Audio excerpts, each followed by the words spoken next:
امید نہ چھوڑنا، کیونکہ تمہارا بھی وہی اللہ ہے جو حاجرہ رضی اللہ عنہا کا تھا۔ اس نے حاجرہ رضی اللہ عنہا کو پیاسا نہیں رکھا، وہ تمہاری التجا بھی رد نہیں کرے گا، بھروسہ رکھو۔ یا اللہ ہمارے دلوں کو اخلاص کے ساتھ دین کی طرف پھیر دے، آمین۔ اگر تمہیں کم عمر میں ہی بہت پریشانی آ رہی ہے تو سمجھ لینا کہ تمہارا رب تمہیں بہت نوازنے والا ہے۔ آخری زمانے میں جو چیز سب سے کم ملے گی وہ بھروسہ مند دوست اور حلال رزق ہوگا۔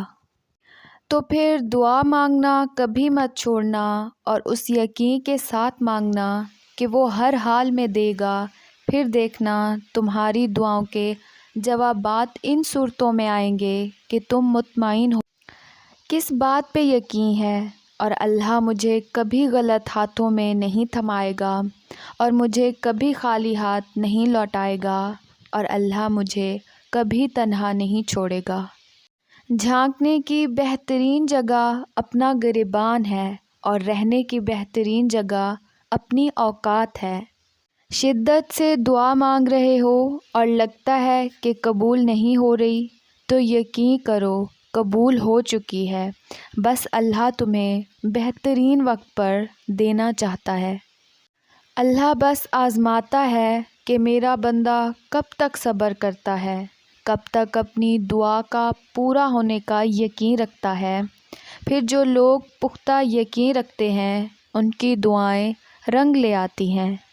دینا شروع کر دیں، آنا خود ہی شروع ہو جائے گا، عزت بھی اور رزق بھی۔ اگر اللہ نے تمہارے دل میں کچھ ڈالا ہے اور تمہیں دعا مانگنے کی توفیق بھی دی ہے تو یقین رکھو نصیب میں بھی وہی ڈالے گا۔ جس نے وقت کو پیدا کیا ہے اسے وقت دے کر تو دیکھو، وہ تمہارا وقت بدل دے گا۔ یہ درد جو تم سہ رہے ہو، یہ آنسو جو بہہ رہے ہیں، ہمت رکھو کہ اب اس درد کا اختتام ہونے والا ہے۔ حضرت علی رضی اللہ عنہ نے فرمایا، قرآن پڑھا کرو، بے شک رب نے اس میں ہر مسئلے کا حل رکھا ہے۔ جھوٹ رزق کو کم کر دیتا ہے۔ خود کی پرواہ کرنا سیکھیں، کب تک خود کو خود ہی دکھ اور اذیتیں دیتے رہیں گے؟ آپ کی خوشیاں اور سکون آپ کے اپنے بدلنے سے ہی ممکن ہے۔ ابھی تو وہ وقت بھی آنا ہے جب اللہ نے تمہارے صبر کا صلہ تمہاری من پسند چیز کی صورت میں دینا ہے۔ بس تم اپنے پیارے اللہ پر یقین رکھو اور دعائیں مانگتے رہو، کیونکہ اس سے اٹھے ہوئے ہاتھوں کی لاج رکھنا ہے۔ کامل یقین اسے کہتے ہیں جب تم سخت ترین آزمائش میں ہو اور تمہارا دل کہہ رہا ہو، میرا اللہ جلد میرے لیے آسانیاں پیدا فرما کر مجھے اس مشکل سے نکال لے گا۔ آپ نے کیا صحیح کیا یہ کوئی نہیں یاد رکھتا، آپ نے کیا غلط کیا یہ کوئی نہیں بھولتا۔ اس دن تمام محبتیں جھوٹی لگیں گی جب سنو گے یا ربی امتی امتی۔ کسی کا حال دیکھ کر کوئی فیصلہ نہ کرنا، کیونکہ ہر ولی کا ایک ماضی اور ہر گنہگار کا ایک مستقبل ہوتا ہے۔ سدا وقت ایک جیسا نہیں رہتا، چاہے مشکل جتنی بھی بڑی ہو، ایک نہ ایک دن آسانی میں بدل ہی جاتی ہے۔ یقین رکھو کہ صبر کے بعد تمہارے لیے وہ معجزے ہیں جو تمہیں اس حد تک حیران کر دیں گے کہ تم اپنا ہر درد بھول جاؤ گے۔ ماں کی ایک عادت خدا سے بہت ملتی ہے، دونوں ہی معاف کر دیتے ہیں۔ کم ترین علم وہ ہے جو زباں پر رہے، اور بلند ترین علم وہ ہے جو کردار سے ظاہر ہو۔ لباس قیمتی ہو یا سستا، کردار کو نہیں چھپا سکتا۔ کردار قیمتی بناؤ، ہر لباس میں اچھے لگو گے۔ رشتوں کی خوبصورتی ایک دوسرے کی بات برداشت کرنے میں ہے۔ اگر بے عیب انسان تلاش کرو گے تو اکیلے رہ جاؤ گے۔ مزہ تو تب ہے کہ ہار کے بھی ہنستے رہو، ہمیشہ جیت ہی جانا کمال تھوڑی ہے، لگانی پڑتی ہے ڈبکی ابھرنے سے پہلے، غروب ہونے کا مطلب زوال تھوڑی ہے۔ زندگی واحد پودا ہے جس کا بیج زمیں کے اوپر اور پھل زمیں کے نیچے ملتا ہے۔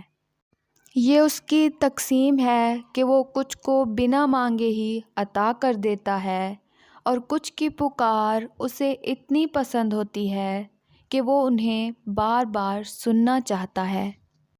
اللہ اصلیت دکھا دیتا ہے ہر رشتے کی، ہر تعلق کی، ہر محبت کی، ہر انسان کی، سب دکھا کے آدمی سے پوچھتا ہے، اب بتا تیرا میرے سوا اور کون ہے؟ خوبصورت کہانیاں حقیقت یوں ہی تو نہیں بن جاتی، ان میں صبر و توکل اور دعائیں بے مثال ہوتی ہیں۔ جب آسمان سے نزول معجزوں کا ہوتا ہے تو ہر غم، تکلیف، دکھ مٹا دیتا ہے۔ مشکل وقت میں ساتھ چھوڑ دینے والا کتنا ہی اپنا کیوں نہ ہو، دل سے اتر جاتا ہے۔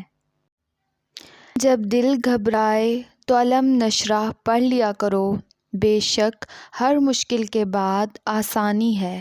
تم اس دنیا میں رہتے نہیں ہو بلکہ تم یہاں سے گزر رہے ہو۔ وہ کن کہے گا اور تم گرتے گرتے سنبھل جاؤ گے۔ لوگوں سے ڈرنا چھوڑ دو کیونکہ رزق اور عزت کسی کے ہاتھ میں نہیں، اللہ جسے چاہے بے حساب دیتا ہے۔ سکون اس بات کا ہے کہ لوگوں سے بہتر مجھے میرا رب جانتا ہے۔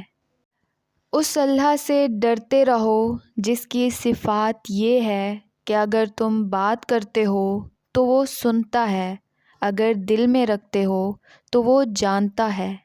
اچھے لوگوں سے اللہ بہت امتحان لیتا ہے لیکن ساتھ نہیں چھوڑتا، اور برے لوگوں کو بہت کچھ دیتا ہے لیکن ساتھ نہیں دیتا۔ کبھی یہ مت سوچنا کہ اللہ نے تمہاری التجا رد کر دی ہے، اس نے تمہاری ہر صدا سن لی ہے، بس اس نے ہر ہجر کا ایک وقت مقرر کر رکھا ہے۔ جانتے ہو تم اللہ کو کتنے محبوب ہو کیونکہ تم نے آزمائش کو ہنس کر گزارا ہے، کیونکہ تم نے صبر کا دامن نہیں چھوڑا، تم نے اپنے یقین کو کمزور نہیں ہونے دیا، اور بہت جلد اللہ تمہیں اس کا بہترین اجر دینے والا ہے۔ اے عزت دینے والے رب، ہمیں ان لوگوں کے شر سے بچا جو ہماری اچھائیاں تو چھپا لیں لیکن ہماری برائیاں پھیلا دیں۔ فکر دل میں ہونی چاہیے، لفظوں میں نہیں، غصہ لفظوں میں ہونا چاہیے، دل میں نہیں۔ زندگی میں بہت کچھ دیکھا ہے لیکن کبھی اس رب کی محبت میں کمی نہیں دیکھی۔ اے اللہ، مجھے شکر کرنے والا دل، ذکر کرنے والی زباں اور تیری یاد میں رونے والی آنکھ عطا فرما، آمین۔ صرف دل ہی کے اچھے ہونے سے بہتر ہے کہ انسان زباں کا بھی اچھا ہو، کیونکہ لوگوں کا واسطہ سب سے پہلے آپ کی زباں سے پڑتا ہے، دل تک تو کچھ ہی لوگ پہنچتے ہیں۔ رسول اللہ صلی اللہ علیہ وسلم نے ارشاد فرمایا، اپنی ضروریات کو پورا کرنے کے لیے رازداری کے ساتھ کام لیا کرو، کیونکہ ہر نعمت والے سے حسد کیا جاتا ہے۔ الفاظ بڑی اہمیت رکھتے ہیں، اپنی تربیت کے حساب سے بولا کرو، ماحول کے حساب سے نہیں۔ گھبراؤ نہیں، یہ مشکل وقت بہت جلد گزر جائے گا، تم یقین رکھو گے نا اللہ پر، وہ تمہیں کافی ہو جائے گا۔ اگر والدین کی تربیت سے بیٹا بیٹی ڈاکٹر انجینئر بن سکتا ہے تو نمازی کیوں نہیں؟ اللہ تعالیٰ تمہارے لیے 3 باتیں پسند نہیں کرتا، بلا وجہ کی گپ شپ، فضول خرچی اور لوگوں سے مانگنا۔ لوہا کبھی خراب نہیں ہوتا، وہ ہمیشہ اپنے ہی زنگ سے برباد ہو جاتا ہے۔ اسی طرح انسان کو کوئی برباد نہیں کر سکتا، اس کی سوچ اور دوسروں سے امیدیں ہی اسے برباد کرتی ہیں۔ جب اللہ چاہتا ہے کہ کسی بندے سے دوستی کرے تو اس کی زباں پر اپنا ذکر اور دل پر اپنی فکر کے دروازے کھول دیتا ہے۔ اے میرے اللہ، اگر میں نے دوسروں کو تکلیف پہنچائی ہے تو مجھے اتنی قوت عطا فرما کہ میں ان سے معافی مانگ سکوں، اور اگر لوگوں نے مجھے تکلیف پہنچائی ہے تب بھی مجھے قوت عطا فرما کہ میں انہیں معاف کر سکوں۔ روٹھے ہوئے مان جاتے ہیں، بچھڑے ہوئے مل جاتے ہیں، تقدیریں بدل جاتی ہیں جب بات تہجد پر آتی ہے۔ ہو سکتا ہے تمہاری محبت کو ہی اللہ تمہارے نصیب میں لکھ دے۔ بہترین انسان وہ ہے جس کا وجود دوسروں کے لیے فائدہ مند ہو۔ اے پروردگار، میرے ان گناہوں کو بخش دے جو میری دعاؤں کو قبول نہیں ہونے دیتے۔ اے اللہ، وہ تمام لوگ جو اپنے نصیب کھلنے کے لیے تیرے کن کے منتظر ہیں، ان کے لیے کن فرما دے، آمین۔ زمین کے جس ٹکڑے پر تم نماز پڑھتے ہو وہ حصہ تمہارا گواہ بن جائے گا۔ ہاں، یہ تو انسان کی فطرت ہے، جب اسے کوئی اچھا لگتا ہے تو اس کی برائی بھول جاتا ہے، اور جب کوئی برا لگے تو اس کی تمام اچھائیاں فراموش کر دیتا ہے۔ اللہ تعالیٰ تمہیں اتنا نوازے گا کہ تم آزمائش کا دکھ بھی بھول جاؤ گے۔ Thanks for watching, please don't forget to subscribe this channel. اللہ حافظ۔